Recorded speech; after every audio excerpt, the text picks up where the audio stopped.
নমস্কাৰ এই মুহূৰ্তত আহি পৰিছে আজি সন্ধিয়াৰ কেইবাটাও গুৰুত্বপূৰ্ণ খবৰ আৰু এনে ধৰণৰ খবৰসমূহ নিতৌ চাবলৈ চেনেলটো ছাবস্ক্ৰাইব কৰি ভিডিঅ'টোত এটা লাইক কৰি দিবলৈছো সন্ধিয়াৰ প্ৰথমটো ব্ৰেকিং নিউজ। মুখ্যমন্ত্ৰী ডক্টৰ হিমন্ত বিশ্ব শৰ্মাৰ পত্নী ৰিণিকী ভূঞা শৰ্মাৰ বিৰুদ্ধে ভয়ংকৰ অভিযোগ উত্থাপন কৰিছে কংগ্ৰেছ দলে। হিমন্ত বিশ্ব শৰ্মাৰ পত্নী ৰিণিকী ভূঞা শৰ্মাৰ 3 ৰাষ্ট্ৰত আছে পাছপোৰ্ট। কংগ্ৰেছ নেতা পৱন খেৰাই সংবাদমেল যোগে ফাদিল কৰিছে এই ভয়ংকৰ তথ্য। আমেৰিকাত হিমন্ত বিশ্ব শৰ্মাৰ পত্নী ৰিণিকী ভূঞা শৰ্মাৰ কোম্পানী আছে বুলি অভিযোগ পৱন খেৰাৰ। এই কোম্পানীৰ সদস্যৰ তালিকাত হিমন্ত বিশ্ব শৰ্মা, তেওঁৰ পত্নী আৰু পুত্ৰৰ নাম আছে। এই কোম্পানীৰ বাজেট ৩,৪৬৭ কোটি $। উক্ত কোম্পানীৰ পৰিকল্পনা হ'ল আমেৰিকাত হোটেল খোলা। কোম্পানীৰ যি ধন পৰিয়ালৰ মাত্ৰ 3জনে লোকৰ মাজত ভাগ হ'ব লাগে সেয়া হ'ল ৫২,০০০ কোটি টকা। সংবাদমেল যোগে এই বিস্ফোৰক অভিযোগ কংগ্ৰেছৰ সংবাদ মাধ্যম আৰু প্ৰচাৰ বিভাগৰ ৰাষ্ট্ৰীয় অধ্যক্ষ পৱন খেৰাৰ এই অভিযোগ উত্থাপন কৰাৰ পিছতে পৱন খেৰাক প্ৰত্যুত্তৰ দিছে হিমন্ত বিশ্ব শৰ্মাৰ পত্নী ৰিণিকী ভূঞা শৰ্মাই। ৰিণিকী ভূঞা শৰ্মাই প্ৰত্যুত্তৰ দিছে কংগ্ৰেছক। আজি কংগ্ৰেছ আৰু পৱন খেৰাৰ সংবাদমেলখন হাস্যকৰ আছিল। ভুৱা তথ্য, AI জেনেৰেটেড কণ্টেণ্টৰ দুৰ্বল ব্যৱহাৰ আৰু নিম্নমানৰ ফটো সম্পাদনাই কৌতুকৰ্ষে সৃষ্টি কৰিলে। মই আশা কৰা নাছিলোঁ যে এটা ৰাষ্ট্ৰীয় দল আৰু ইয়াৰ মুখপাত্ৰ এজনে ইমান নিম্নমানৰ সম্পাদনা আৰু কল্পনা প্ৰসূত ভুৱা পাছপোৰ্টৰ আশ্ৰয় ল'ব। মই এতিয়া ইয়াৰ বিৰুদ্ধে আইনী ব্যৱস্থা গ্ৰহণ কৰিবলৈ আগবাঢ়িছোঁ। অপৰাধ সম্পৰ্কীয় গোচৰ তৰাৰ কাম ইতিমধ্যে আৰম্ভ কৰিছোঁ। আদালতৰ মজিয়াতেই এই বিষয়ে কথা পাতিম। ৰিণিকী ভূঞা শৰ্মাই এইদৰে প্ৰত্যুত্তৰ দিছে পৱন খেৰাক। লগতে মুখ্যমন্ত্ৰী হিমন্ত বিশ্ব শৰ্মাৰ ফালৰ পৰাও হুংকাৰ প্ৰদান কৰা হৈছে। মুখ্যমন্ত্ৰীৰ পত্নী ৰিণিকী ভূঞা শৰ্মাৰ বিৰুদ্ধে 3খন দেশৰ পাছপোৰ্ট ৰখা বুলি কংগ্ৰেছে অনা অভিযোগ খণ্ডন মুখ্যমন্ত্ৰী হিমন্ত বিশ্ব শৰ্মাৰ। কংগ্ৰেছৰ অভিযোগ অনুসৰি ৰিণিকী ভূঞা শৰ্মাৰ নামত ইজিপ্ত, UAE আৰু এণ্টিগুৱান এণ্ড বাৰ্বুদানৰ পাছপোৰ্ট আছে। AIৰ সহায়ত ৰিণিকী ভূঞা শৰ্মাৰ পাছপোৰ্ট প্ৰস্তুত কৰি সংবাদ মাধ্যমত প্ৰদৰ্শন কংগ্ৰেছ নেতা পৱন খেৰাৰ। মুখ্যমন্ত্ৰী হিমন্ত বিশ্ব শৰ্মাই হুংকাৰ প্ৰদান কৰিছে। আৰক্ষীৰ থানাতো পৃথকে দাখিল কৰা হ'ব গোচৰ। ইতিমধ্যে গোচৰ ৰুজু কৰা হৈছে। যিকোনো মুহূৰ্তত একশ্যন ল'ব পাৰে কংগ্ৰেছৰ বিৰুদ্ধে। অন্য এটা খবৰ, যিজন মুখ্যমন্ত্ৰীয়ে গৌৰৱ গগৈৰ পত্নীৰ ক্ষেত্ৰত বিভিন্ন অভিযোগ আনি আছে সেইগৰাকী মুখ্যমন্ত্ৰীৰ পত্নীৰেই অসাংবিধানিকভাৱে 3খন দেশৰ পাছপোৰ্ট আছে। অসমৰ মুখ্যমন্ত্ৰীক তাৎক্ষণিকভাৱে বৰ্খাস্ত কৰিব লাগে। কিয় 2খন ইছলামিক দেশ ডুবাই, ইজিপ্তৰ নাগৰিকত্ব ল'ব লগা হ'ল মুখ্যমন্ত্ৰী হিমন্ত বিশ্ব শৰ্মাৰ পত্নীৰ? মুখ্যমন্ত্ৰীৰ পত্নীৰ 3খন দেশৰ নাগৰিকত্বৰ সন্দৰ্ভত কংগ্ৰেছে অভিযোগ উত্থাপন কৰাৰ পাছতেই প্ৰতিক্ৰিয়া প্ৰকাশ কৰিছে ৰাইজৰ দলৰ সম্পাদক ৰাছেল হুছেইনে। মুখ্যমন্ত্ৰী পদৰ পৰা বৰ্খাস্ত কৰাৰ দাবী উত্থাপন কৰিছে ৰাছেল হুছেইনে। আন এটা গুৰুত্বপূৰ্ণ খবৰ, মুছলমান লোকে খাব পাৰিব গো মাংস ভক্ষণ কৰাত কোনো বাধা নাই মুছলমানৰ। এইবাৰ মুখ্যমন্ত্ৰী হিমন্ত বিশ্ব শৰ্মাই গো মাংসক লৈ কৰিছে এক বৃহৎ ঘোষণা। অসমৰ মুছলমান ৰাইজলৈ এই বৃহৎ ঘোষণা কৰিছে মুখ্যমন্ত্ৰী ডক্টৰ হিমন্ত বিশ্ব শৰ্মাই। অসমত মুছলমান লোকে গো মাংস খাব পাৰিব বুলি মন্তব্য মুখ্যমন্ত্ৰীৰ। মুছলমানে গো মাংস খোৱাত কোনো ধৰণৰ বাধা নাই। মুছলমানে গো মাংস খোৱাত চৰকাৰৰ কোনো আপত্তি নাই বুলি মন্তব্য মুখ্যমন্ত্ৰী শৰ্মাৰ। মুছলমানে নিজৰ ঘৰৰ ভিতৰত গো মাংস খাব পাৰে, কিন্তু মন্দিৰৰ 5 কিলোমিটাৰ ভিতৰত গো মাংস খাব নোৱাৰে মুছলমান লোকে। হোটেলৰ ভিতৰত গো মাংস খাব নোৱাৰে মুছলমান লোকে। মন্তব্য মুখ্যমন্ত্ৰী ডক্টৰ হিমন্ত বিশ্ব শৰ্মাৰ। শেহতীয়াকৈ কুংকি চৌধুৰীৰ পিতৃ মাতৃৰ সন্দৰ্ভত মুখ্যমন্ত্ৰীয়ে অভিযোগ উত্থাপন কৰি কৈছিল যে কুংকি চৌধুৰীৰ পিতৃ মাতৃয়ে গো মাংস খায়। তাৰ পিছতেই সমগ্ৰ অসমতেই পুনৰবাৰ গো মাংসক লৈ আৰম্ভ হৈছিল বিতৰ্ক, আৰু সেই বিতৰ্কৰ মাজতেই মুখ্যমন্ত্ৰীয়ে ঘোষণা কৰিছে অসমৰ মুছলমান লোকে খাব পাৰিব গো মাংস, কিন্তু ঘৰৰ ভিতৰতহে খাব লাগিব মুছলমান ৰাইজে গো মাংস। লগতে মুখ্যমন্ত্ৰী হিমন্ত বিশ্ব শৰ্মাৰ হুংকাৰ, আমাক মিয়াৰ ভোট নালাগে। বাংলাদেশী মিয়াৰ বিৰুদ্ধে ভয়ংকৰ পৰিৱেশ গঢ়ি তোলা হ'ব বুলি ঘোষণা কৰিছে ৰাজ্যৰ মুখ্যমন্ত্ৰী ডক্টৰ হিমন্ত বিশ্ব শৰ্মাই। পুনৰবাৰ মিয়া বাংলাদেশীক লৈ অপেন হুংকাৰ প্ৰদান কৰিছে অসমৰ মুখ্যমন্ত্ৰী ডক্টৰ হিমন্ত বিশ্ব শৰ্মাই। মিয়াক লৈ বৰ অসম গঢ়িবলৈ নিদিওঁ বুলি সকিয়নি প্ৰদান কৰিছে ৰাজ্যৰ মুখ্যমন্ত্ৰীয়ে। আমাক মিয়াৰ ভোট নালাগে বুলি পুনৰবাৰ কৈছে মুখ্যমন্ত্ৰীয়ে। 90% মিয়াৰ ভোটাৰ থকা সমষ্টিত মিয়াৰ ভোট নালাগে কামিকাৰ ভাঙি পেলোৱা হ'ব অসমৰ মিয়া লোকৰ বিজেপিয়ে চৰকাৰ গঠন কৰিলে মিয়াৰ নিস্তাৰ নাই বুলি মন্তব্য মুখ্যমন্ত্ৰীৰ কংগ্ৰেছে মিয়াৰ ওচৰত সাৰেণ্ডাৰ কৰে বুলি মন্তব্য মুখ্যমন্ত্ৰীৰ বিজেপিয়ে কোনোদিনে মিয়াৰ ওচৰত সাৰেণ্ডাৰ নকৰে আমি বাংলাদেশী মিয়াক এইবাৰ এৰি নিদিও বুলি হুংকাৰ প্ৰদান কৰিছে মুখ্যমন্ত্ৰীয়ে কিন্তু ভাৰতীয় মুছলমান আৰু অসমীয়া মুছলমানৰ চিন্তা নাই যোৱা 5 বছৰত বাংলাদেশী মিয়াৰ ভৰি হাত ভাঙিলো এইবাৰ বাংলাদেশী মিয়াৰ মেৰুদণ্ড ভাঙিম বুলি মন্তব্য বাংলাদেশী মিয়াক খেদাৰ পৰিৱেশ আমি গঢ়ি তুলিম সমগ্ৰ অসমত নিজৰ খৰচত অসম এৰি যাব লাগিব বাংলাদেশী মিয়া হুংকাৰ ৰাজ্যৰ মুখ্যমন্ত্ৰী ডক্টৰ হিমন্ত বিশ্ব শৰ্মাৰ বিজেপিয়ে চৰকাৰ গঠন কৰাৰ পিছতেই বাংলাদেশী মিয়াৰ বিৰুদ্ধে ভয়ংকৰ একশ্যন লোৱা হ'ব বুলি পুনৰবাৰ অপেন সকিয়নি প্ৰদান কৰিছে অসমৰ মুখ্যমন্ত্ৰীয়ে মই মুখ্যমন্ত্ৰী হৈ থকালৈকে মিয়াৰ কোনো ধৰণৰ নিস্তাৰ নাই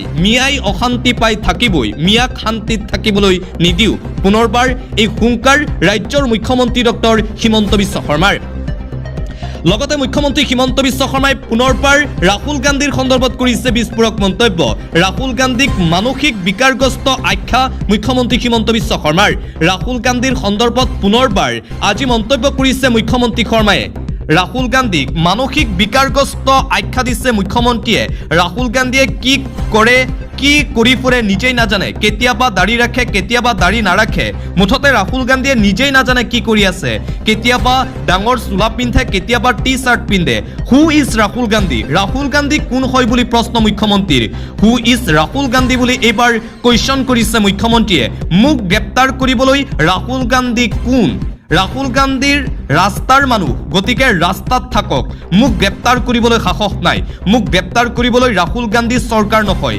ৰাহুল গান্ধী মুখ্যমন্ত্ৰীও নহয় প্ৰধানমন্ত্ৰীও নহয় এই মন্তব্য মুখ্যমন্ত্ৰী ডক্টৰ হিমন্ত বিশ্ব শৰ্মাৰ পৰৱৰ্তী খবৰ অসমখন মহাপুৰুষ শংকৰদেৱ গোপীনাথ বৰদলৈ ভূপেন হাজৰিকা আজান পীৰ তৰুণ গগৈ জুবিন গাৰ্গৰ ভূমি আপোনালোকে যিকোনো ডাঙৰ লোকৰে নাম লওক কোনেও অসমত বিভাজন ঘৃণা বিয়পোৱাৰ কাম কৰা নাই সকলোৱে অসমক একত্ৰিত কৰাৰ হকে কাম কৰিছে আৰু মৰমৰ সৈতে জীৱন পাৰ কৰিছে এয়াই অসমৰ সংস্কৃতি আজি অসমত কংগ্ৰেছৰ হৈ নিৰ্বাচনী প্ৰচাৰ সভাত অংশগ্ৰহণ কৰি এইদৰে মন্তব্য কৰিছে কংগ্ৰেছৰ যুৱৰাজ ৰাহুল গান্ধীয়ে নৰেন্দ্ৰ মোদী অমিত শ্বাহৰ সন্মতি অবিহনে অসমৰ মুখ্যমন্ত্ৰীয়ে একোৱেই কৰিব নোৱাৰে নৰেন্দ্ৰ মোদী অমিত শ্বাহ হিমন্ত বিশ্ব শৰ্মা আৰু আদানী ব্যৱসায়িক সংগী গোটেইকেইজনে মিলি অসমক লুণ্ঠন চলাইছে বিশ্বনাথত নিৰ্বাচনী প্ৰচাৰ সভাত অংশগ্ৰহণ কৰি মুখ্যমন্ত্ৰী ডক্টৰ হিমন্ত বিশ্ব শৰ্মা আৰু বিজেপি চৰকাৰৰ বিৰুদ্ধে এইদৰে কেইবাটাও বিস্ফোৰক মন্তব্য কৰিছে কংগ্ৰেছৰ যুৱৰাজ ৰাহুল গান্ধীয়ে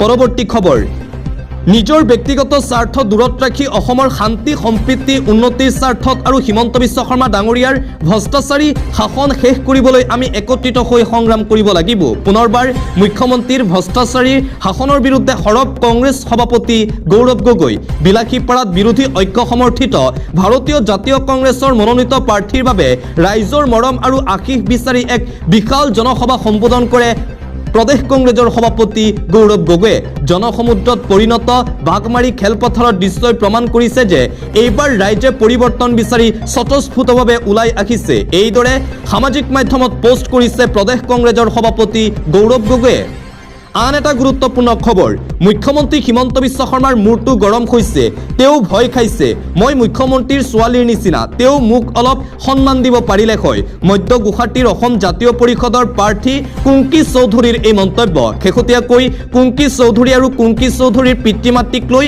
মুখ্যমন্ত্ৰীয়ে আনিছিল গুৰুতৰ অভিযোগ কুংকি চৌধুৰীক আক্ৰমণৰ লক্ষ্য কৰি লৈছিল মুখ্যমন্ত্ৰীয়ে তাৰ পিছতে আজি সংবাদ মাধ্যমৰ আগত মুখ্যমন্ত্ৰী হিমন্ত বিশ্ব শৰ্মাৰ লৈ এইদৰে মন্তব্য কৰে কুংকিয়ে মই মুখ্যমন্ত্ৰীৰ ছোৱালীৰ নিচিনা তেওঁ মোক অলপ সন্মান কৰিব লাগে বুলি মন্তব্য কুংকি চৌধুৰীৰ অন্য এটা খবৰ শাসনলৈ আহিলে এইবাৰ চামুচেৰে দি জেচিবিৰে লৈ যাব ভাৰতীয় জনতা পাৰ্টীয়ে এই মন্তব্য কৰিছে লুৰিণজ্যোতি গগৈয়ে 6 জনগোষ্ঠীক জনজাতিকৰণৰ নামত চৰম প্ৰতাৰণা কৰিলে ভাৰতীয় জনতা পাৰ্টীয়ে জুবিন গাৰ্গকো ন্যায় প্ৰদান কৰিব নোৱাৰিলে হিমন্ত বিশ্ব শৰ্মাৰ বিজেপি চৰকাৰখনে শাসনলৈ আহিলে এইবাৰ চামুচেৰে দি জেচিবিৰে লৈ যাব ভাৰতীয় জনতা পাৰ্টীয়ে মন্তব্য লুৰিণৰ মানুহৰ হৃদয়ত এতিয়া গুজৰি গুমৰি আছে বিজেপি বিৰোধী চেতনা 9 এপ্ৰিলত বহিঃপ্ৰকাশ দেখিবলৈ পোৱা যাব মানুহৰ ক্ষোভ বিজেপি চৰকাৰৰ বিৰুদ্ধে ভোটদান প্ৰদান কৰিব।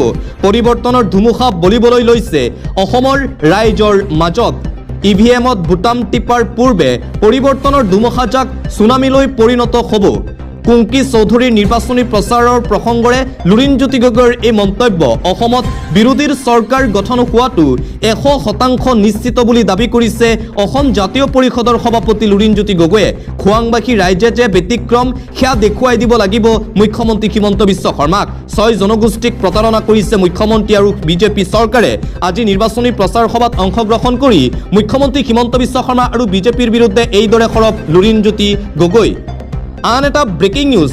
15 বছৰে কি কৰিলে? ভোট বিচাৰি গৈ ৰাইজৰ ৰোষত এতিয়া বিৰোধী দলপতি তথা কংগ্ৰেছ নেতা দেৱব্ৰত শইকীয়া। ৰাইজৰ ৰোষত পৰিছে কংগ্ৰেছ নেতা। ভোট বিচাৰি গৈ ৰাইজৰ ৰোষত কংগ্ৰেছ প্ৰাৰ্থী দেৱব্ৰত শইকীয়া। বাৰে বাৰে ভোট দি অহাৰ পিছতো কোনো উন্নয়ন নকৰাৰ অভিযোগ। 15 বছৰে কি উন্নয়ন কৰিলে বুলি প্ৰশ্ন কৰিছে ৰাইজে দেৱব্ৰত শইকীয়াক।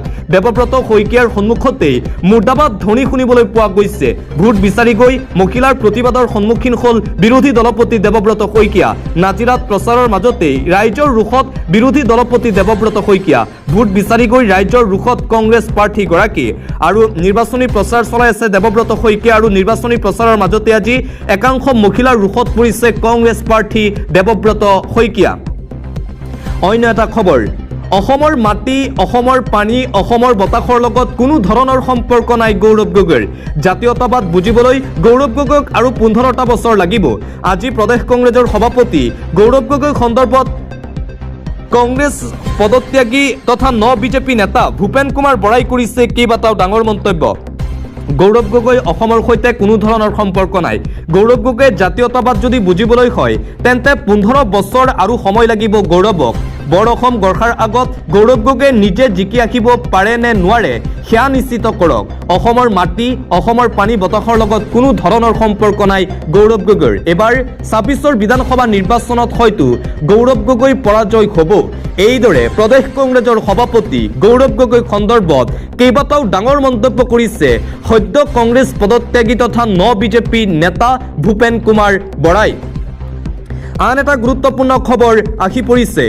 মুখ্যমন্ত্ৰীৰ সমালোচনাৰ বিপৰীতে কুংকি চৌধুৰীক শুভেচ্ছা দিলে ৰাজ্যিক বিজেপিৰ সভাপতি দিলীপ শইকীয়াই। কুংকিক ভনী সম্বোধন ৰাজ্যিক বিজেপিৰ সভাপতি দিলীপ শইকীয়াৰ। বিগত 5 বছৰত অসমত অবৈধ বাংলাদেশী প্ৰব্ৰজন ঘটা নাই বুলি দাবী ৰাজ্যিক বিজেপিৰ সভাপতি দিলীপ শইকীয়াৰ। বিজেপিয়ে তৃতীয়বাৰৰ বাবে চৰকাৰ গঠন কৰিব বুলি বিশ্বাস ৰাজ্যিক বিজেপিৰ সভাপতি দিলীপ শইকীয়াৰ। দিলীপ শইকীয়াই কাপোৰ আৰু ভাষাত চিনাক্ত কৰিব পাৰে খিলঞ্জীয়া আৰু অখিলঞ্জীয়া। দ্য ক্ৰছ কাৰেণ্টৰ এক বিশেষ সাক্ষাৎকাৰক ৰাজ্যিক বিজেপিৰ সভাপতি দিলীপ শইকীয়াই এইদৰে মন্তব্য কৰে। কুংকি চৌধুৰীক মুখ্যমন্ত্ৰীয়ে বিৰোধ কৰি আছে, সমালোচনা কৰি আছে, কিন্তু মুখ্যমন্ত্ৰীৰ বিপৰীতে কুংকি চৌধুৰীক শুভেচ্ছা দিলে ৰাজ্যিক বিজেপিৰ সভাপতি দিলীপ শইকীয়াই। পৰৱৰ্তী খবৰ।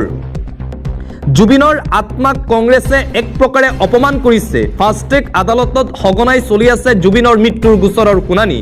এতিয়া জুবিন গাৰ্গক ন্যায় দিবলৈ 100 দিন নালাগে। নিৰ্বাচনী প্ৰচাৰত জুবিন গাৰ্গৰ সন্দৰ্ভত মন্তব্য মুখ্যমন্ত্ৰী হিমন্ত বিশ্ব শৰ্মাৰ। জুবিন গাৰ্গৰ ন্যায় প্ৰসংগক লৈ পুনৰবাৰ কংগ্ৰেছ দলৰ বিৰুদ্ধে আক্ৰমণাত্মক ৰূপত দেখিবলৈ পোৱা গৈছে অসমৰ মুখ্যমন্ত্ৰী হিমন্ত বিশ্ব শৰ্মাক। মুখ্যমন্ত্ৰী হিমন্ত বিশ্ব শৰ্মাই কৈছে কংগ্ৰেছে জুবিন গাৰ্গক লৈ কেৱল আৰু কেৱল ৰাজনীতি কৰি আছে। জুবিনৰ আত্মাক কংগ্ৰেছে এক প্ৰকাৰ অপমান কৰিছে বুলি মন্তব্য মুখ্যমন্ত্ৰী শৰ্মাৰ। পৰৱৰ্তী খবৰ। উন্নয়ন বিগ জিৰ'। ভোট বৰ্জনৰ হুংকাৰ দিছে এইবাৰ জনতাই। নিৰ্বাচনৰ পূৰ্বে জনতাই এই হুংকাৰ প্ৰদান কৰিছে। উন্নয়নৰ নামত এতিয়া বিগ জিৰ', যাৰ বাবে জনতাৰ এই হুংকাৰ। নিৰ্বাচনৰ পূৰ্বে ৰাজ্যত ভোট বৰ্জনৰ হুংকাৰ। ৰাজপথৰ দুৰৱস্থাত অতিষ্ঠ হৈ তীব্ৰ প্ৰতিবাদ কৰিছে জনতাই। ভোট বৰ্জনৰ সিদ্ধান্ত লৈ ৰাজনৈতিক দলৰ প্ৰাৰ্থীক নিষিদ্ধ ৰাইজৰ। ধেমাজিৰ চিচিবৰ গাঁও সমষ্টিত পথৰ দুৰৱস্থাত অতিষ্ঠ হৈ সিদ্ধান্ত ৰাইজৰ। ৰাজপথলৈ ওলাই আহি পুৰুষ মহিলা নিৰ্বিশেষে সাব্যস্ত কৰিলে প্ৰতিবাদ। নিৰ্বাচনৰ পূৰ্বে ৰাইজৰ এই ক্ষোভ দেখিবলৈ পোৱা গৈছে। নিৰ্বাচনৰ পূৰ্বে ভোট বৰ্জনৰ হুংকাৰ চিচিবৰ গাঁৱৰ ৰাইজৰ। কোনো প্ৰকাৰেই প্ৰাৰ্থীসকলক প্ৰৱেশ কৰিবলৈ নিদিয়াৰ হুংকাৰ। পৰৱৰ্তী খবৰ। 55 বছৰে মহাপাপ কৰিলে কংগ্ৰেছে জাতি মাটি ভেটি ৰক্ষাৰ বাবে বিজেপিক ভোট দিয়ক। এইবাৰ বিজেপিক ভোট দিবলৈ কাটৰ আহ্বান জনাইছে প্ৰাক্তন মুখ্যমন্ত্ৰী তথা কেন্দ্ৰীয় মন্ত্ৰী সোণোৱালে। 55 বছৰে কংগ্ৰেছে মহাপাপ কৰিলে। অসমত হৈ থকা বেদখলৰ মূল কাৰণ হৈছে কংগ্ৰেছ দল। কংগ্ৰেছৰ বাবেই জিলাই জিলাই বেদখলকাৰীৰ দপদপনি বাঢ়ি গৈছিল। মন্ত্ৰী MLA হ'বলৈ আমাক ভোট নালাগে বুলি মন্তব্য কৰিছে সোণোৱালে। আমাক ভোট লাগে জাতিটোক বচাবলৈ হ'লে বিজেপিক ভোট দিয়ক। 26ৰ নিৰ্বাচন অসমৰ জাতীয় জীৱনৰ বাবে গুৰুত্বপূৰ্ণ নিৰ্বাচন। জাতি মাটি ভেটি ৰক্ষাৰ বাবে গুৰুত্বপূৰ্ণ 26ৰ নিৰ্বাচন। জাতিক ৰক্ষা কৰিবলৈ বিজেপিৰ বিকল্প কোনো নাই অসমত। ভৱিষ্যত প্ৰজন্মৰ বাবে মাটি ভেটি ৰক্ষা কৰিবই লাগিব। অবৈধ বাংলাদেশী খেদি আমি আমাৰ মাটি ভেটি কাঢ়ি ল'ব লাগিব। অসমীয়া জাতিৰ ক্ষেত্ৰত মহাপাপ কৰিছে কংগ্ৰেছ দলে। 10 বছৰৰ পূৰ্বৰ কংগ্ৰেছক কলা ইতিহাস সকলোৱে মনত পেলাওক। কংগ্ৰেছৰ দিনত অস্তিত্বৰ সংকটত ভুগিছিল সমগ্ৰ অসমবাসী। নিৰ্বাচনৰ প্ৰচাৰ চলাই উদাত্ত ভাষণ প্ৰাক্তন মুখ্যমন্ত্ৰী সৰ্বানন্দ সোণোৱালৰ। অন্য এটা খবৰ, কাছাৰত নিৰ্বাচনী হিংসা ভাঙি লণ্ডভণ্ড অগপৰ কাৰ্যালয়। পুনৰবাৰ ৰাজ্যত নিৰ্বাচন কেন্দ্ৰিক হিংসাত্মক ঘটনা দেখিবলৈ পোৱা গৈছে। ৰাজ্যত নিৰ্বাচনী গৰম বতাহৰ মাজতেই কেইবাটাও প্ৰান্তত ক্ৰমান্বয়ে হিংসাত্মক ঘটনা বৃদ্ধি পাইছে। কাছাৰৰ সোণাই বিধানসভা সমষ্টিত উত্তপ্ত পৰিস্থিতিৰ সৃষ্টি হৈছে। এইবাৰ ভাঙি লণ্ডভণ্ড কৰিলে অসম গণ পৰিষদৰ নিৰ্বাচনী কাৰ্যালয়। কাৰ্যালয়টোৰ আচবাব নিৰ্বাচনী সামগ্ৰী লণ্ডভণ্ড কৰিলে আক্ৰমণকাৰীৰ দলটোৱে। কাছাৰ জিলাৰ সোণাইৰ কচুধৰমত এই নিৰ্বাচনী হিংসাৰ ঘটনা। এই আক্ৰমণৰ আঁৰত কংগ্ৰেছ জড়িত থকাৰ গুৰুতৰ অভিযোগ উত্থাপন কৰিছে অসম গণ পৰিষদৰ ফালৰ পৰা।